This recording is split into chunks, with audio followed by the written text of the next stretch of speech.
Dostlar, yenidən salam, hər birinizi xoş gördük. Bugün 6-cı sınaqla qarşınızdayıq. Qeyd edeyim ki, sınaqları gündəlik olaraq əldə etmək üçün buraxılış sınaq qrupumuza qoşula bilərsiniz. Qrupumuz WhatsApp hesabımızdadır. Mənim nömrəmə yazaraq sınaq qrupuna qoşulub gündəlik olaraq sınaqları məhz PDF formada dinləməsi ilə birgə əldə edə bilərsiniz. İzahlarını da əlbəttə ki, burada YouTube-da sizlə bölüşürəm. Başlayaq yenə ənənəvi olaraq birinci dinləmə suallarından. İlk sualımız what is the passage mainly about? Yəni mətn nə haqqındadır?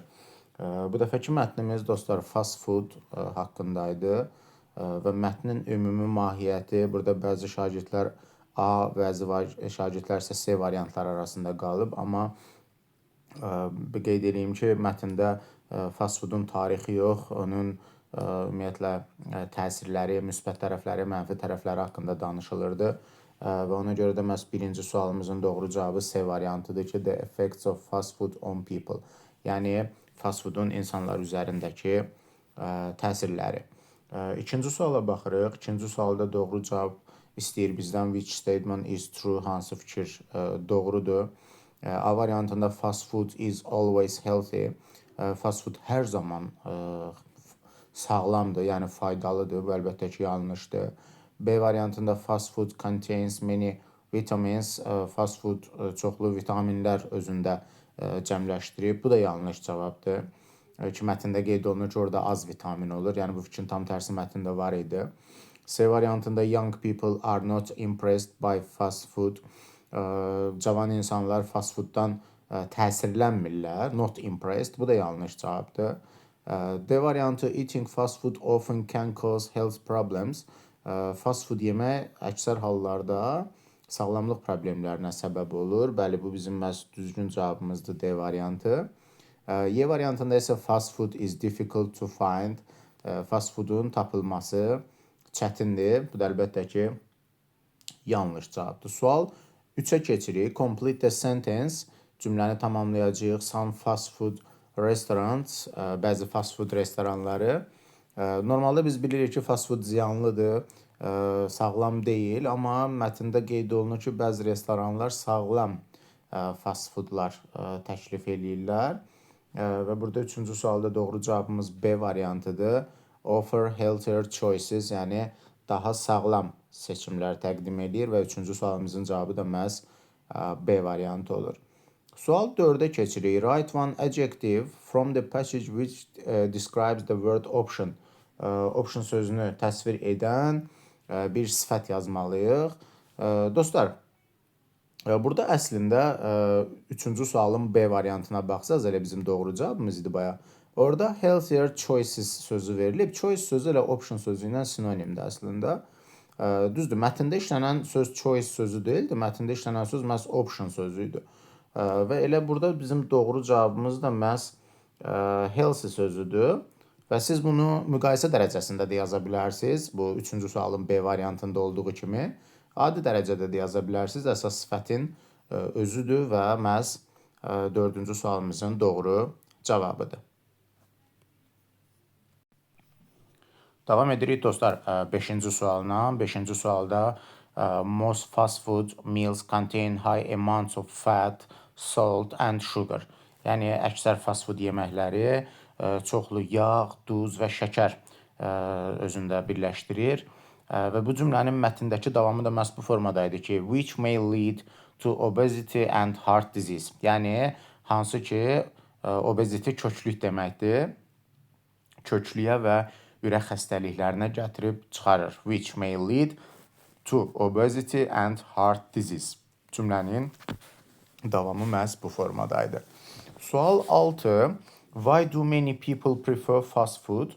Nəyə görə əksər insanlar fast foodu tərcih edir?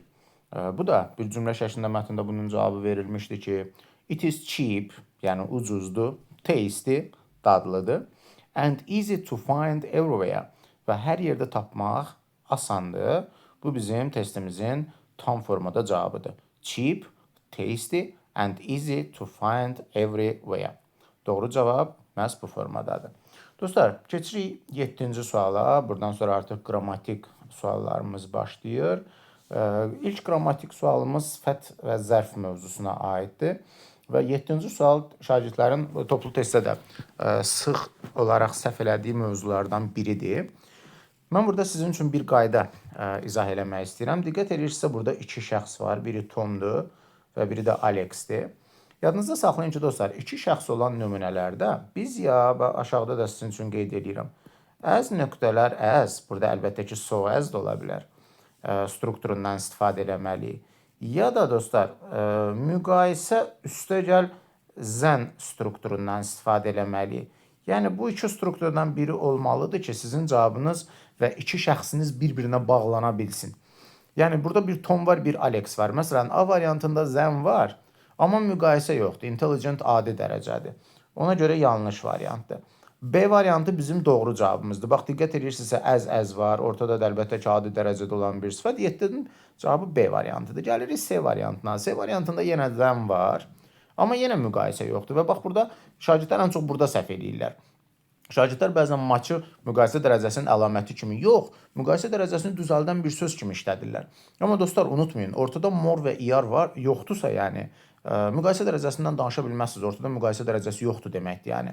Məsələn, C variantı əgər much more intelligent olsaydı, davamında da əlbəttə ki, zən var, onda C variantı da doğru cavabımız olacaq. Yəni, mənim aşağıda yazdığım müqayisə üstəgəl zən strukturunu tamamlayacaqdı. Ona görə C də yanlışdır, çünki burada zən var, amma müqayisə yoxdur.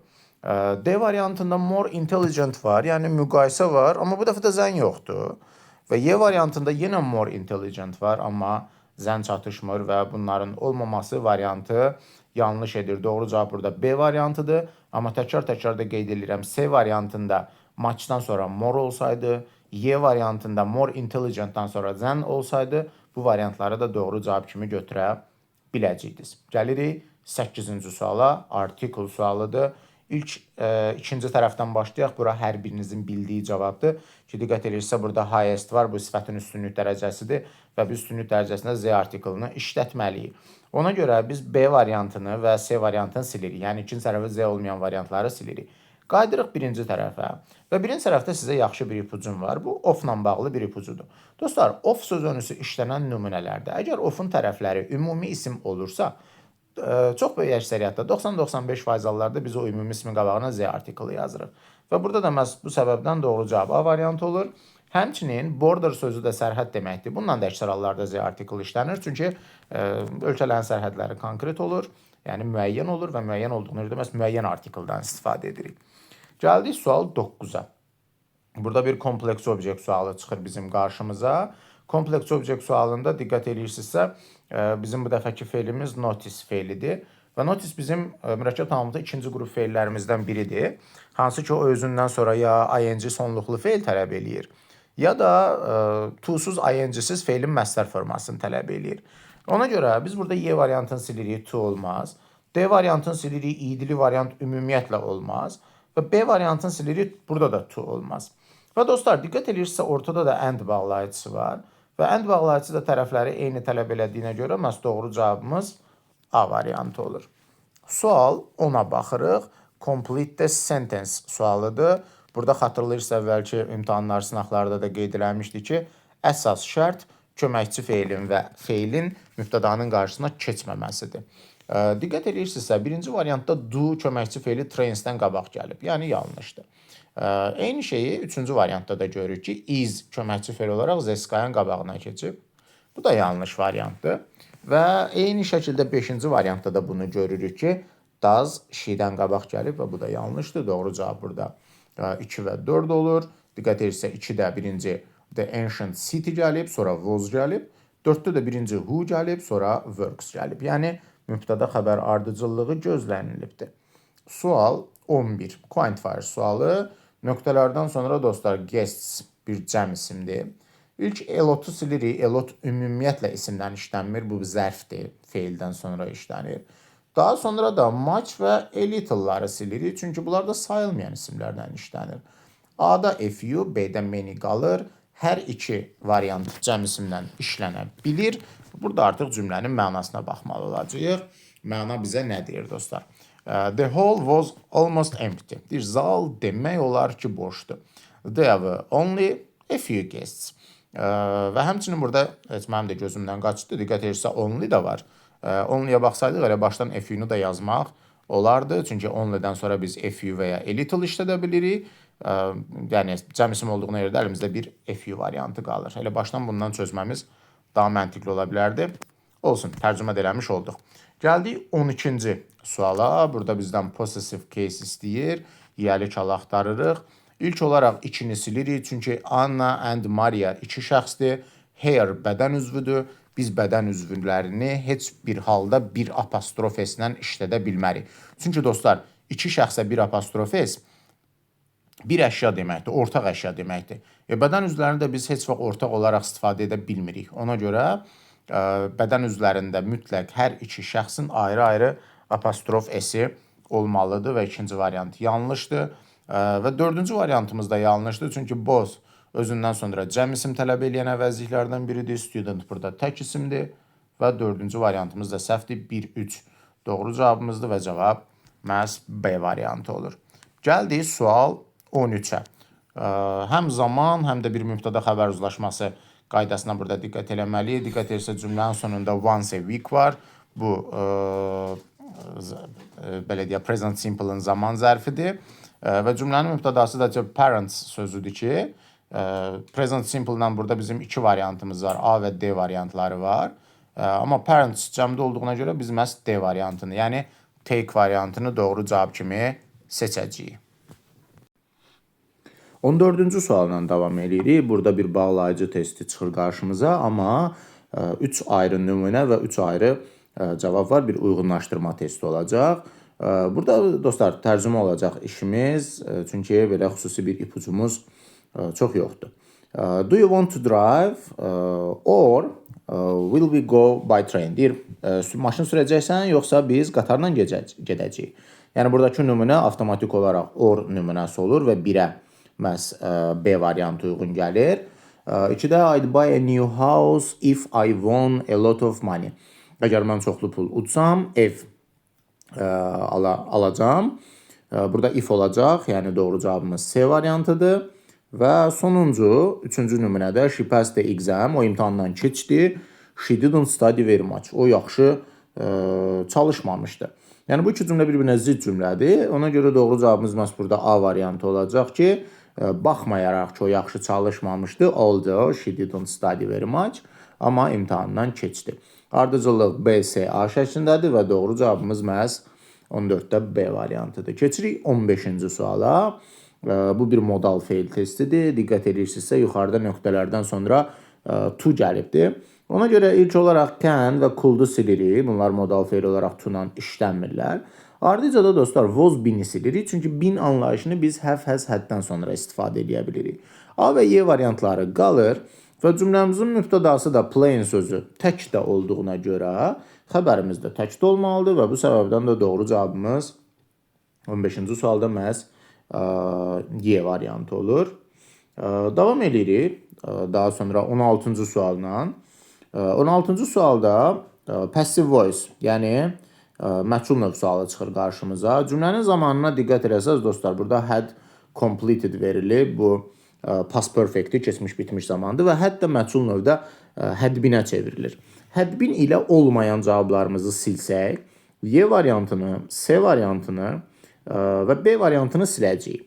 A və D variantları qalır və diqqət edirsinizsə A və D variantları arasında bir fərq bax, məhz buradadır, deyilmi? Burada isə by them şəklindədir.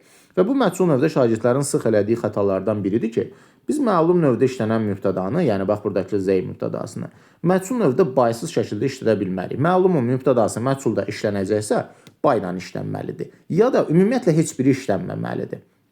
Burada doğru cavabımız məhz bu səbəbdən 16-cı sualda D variantı olacaq. Keçirik 17-ci suala, preposition sualıdır.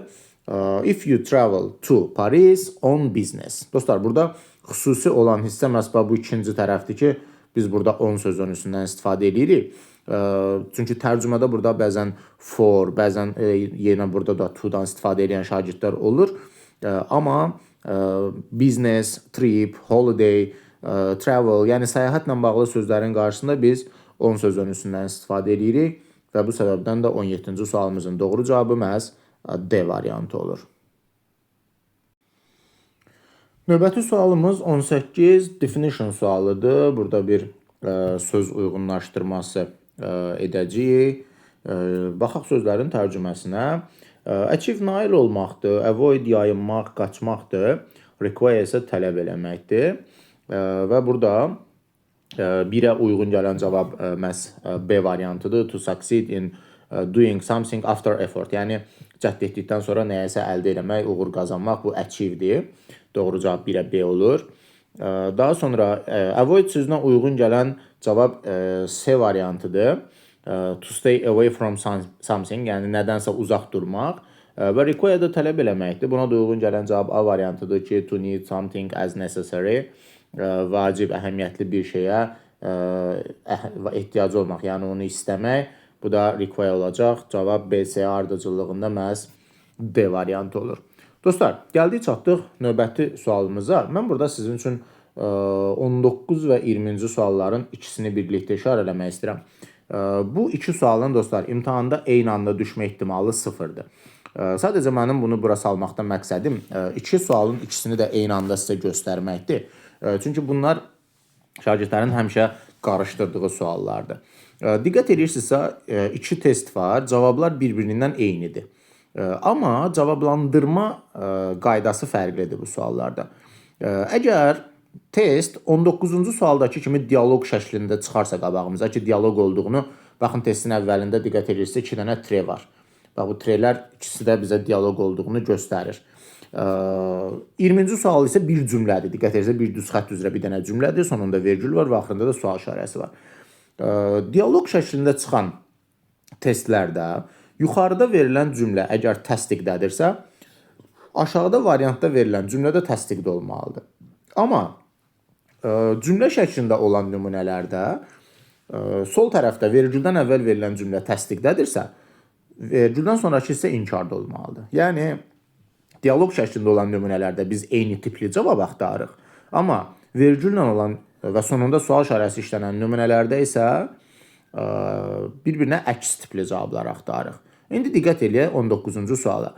Burada diqqət edirsə Coca-Cola has been produced for over 100 years. Burada bir has been nümunəsi var və bu təsdiq cavabdır. Dialoq olduğuna görə cavabımız da təsdiq olmalıdır və köməkçi fe'limiz də has olduğuna görə haslə bir yerdə təsdiq olmalıdır. Və məhz bu səbəbdən doğru cavabımız D variantı olur. 20-ci sualda yenə eyni şəkildə biz has been nümunəsini görürük. He has been to the North Pole. Burada yenə has been var. Yenə təsdiqdədir. Amma bu dəfə bizim cavabımız ikinci tərəfdə has ilə, amma inkarda olacaq. Və bu dəfə doğru cavabımız A variantıdır. Dediyim kimi, dialoqlarda şərtdə verilən nümunə ilə eyni tipli cavab axtarırsınız.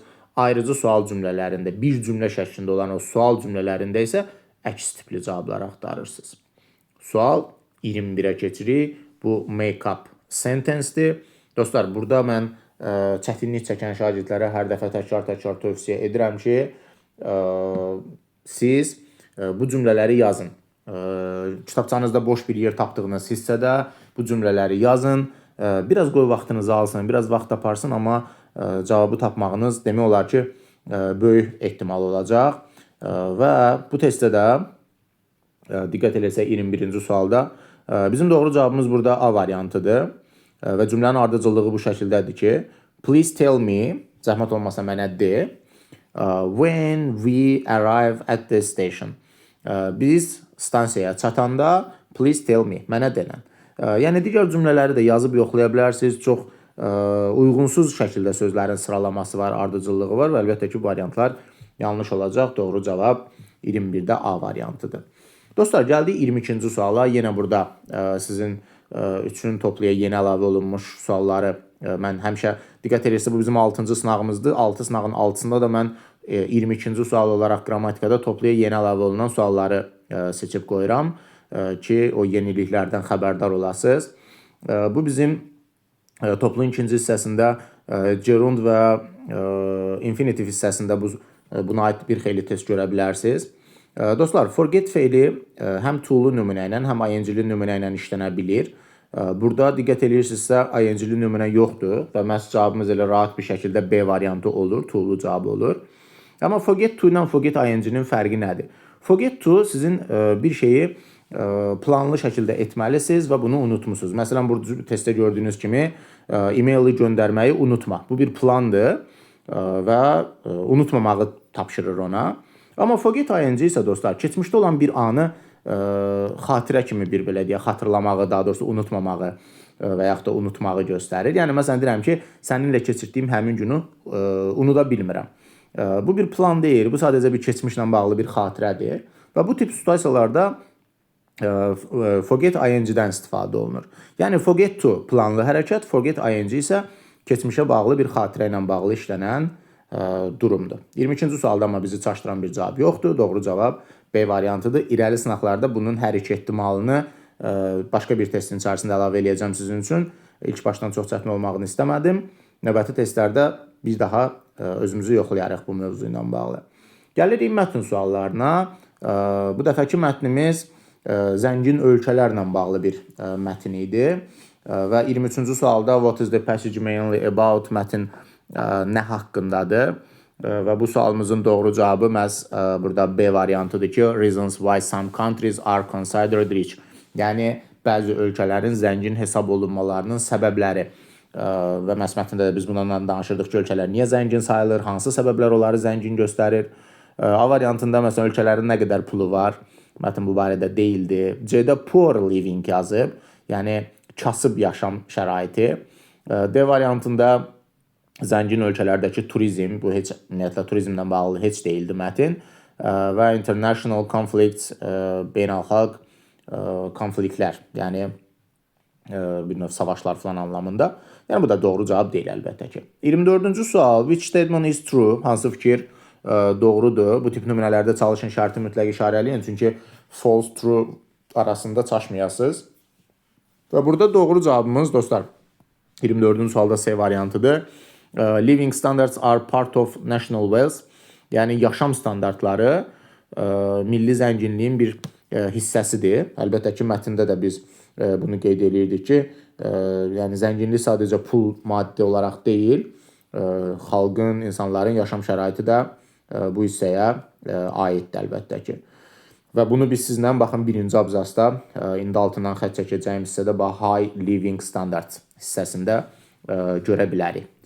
25-ci suala gəlirik. Burada bizdən complete the sentence cümləni tamamlamağımız istəyir. The country can be considered truly wealthy when it. Ölkələr o zaman həqiqətən zəngin hesab olunurlar ki, burada bizim doğru cavabımız B variantıdır. Focuses on citizens' future planning. Yəni öz vətəndaşlarının gələcək planlamasına fokuslananda, buna daha çox belə deyək, diqqət ayıranda ölkələr həqiqətən də zəngin hesab olunur. Və dostlar, 26-cı sual sonuncu qapalı sualımızdır. Üçüncüdə yenə correct answer bizdən yenə düzgün fikri istəyir. What is a true success in the richest countries? Ən zəngin ölkələrdə həqiqi uğur nədir? Burada doğru cavab A variantımız olacaq.